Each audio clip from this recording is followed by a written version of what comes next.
It starts with understanding that there are different kinds of empathy. Most of us think of empathy as just one thing, but there's actually 3 different types of empathy. The first is cognitive empathy. And so cognitive empathy is really about putting yourself into the mind of the other person, understanding their pain or their struggles, but from a cognitive perspective, understanding how they think about it or their perspective on it.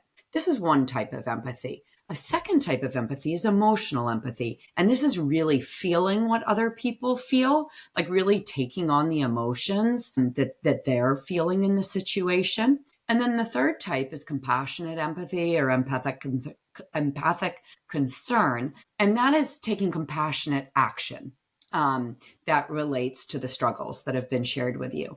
Now, where leaders can get into trouble is when they overutilize empathic empathy. Yes. When they take on too much of the feeling of the situation.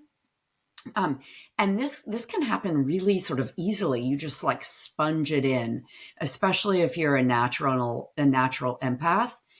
And so one of the techniques that can be very helpful for leaders is to try to adopt a more cognitive empathy form of approach when they sit as audience for true employee struggles and pain. And it's about being an information seeker.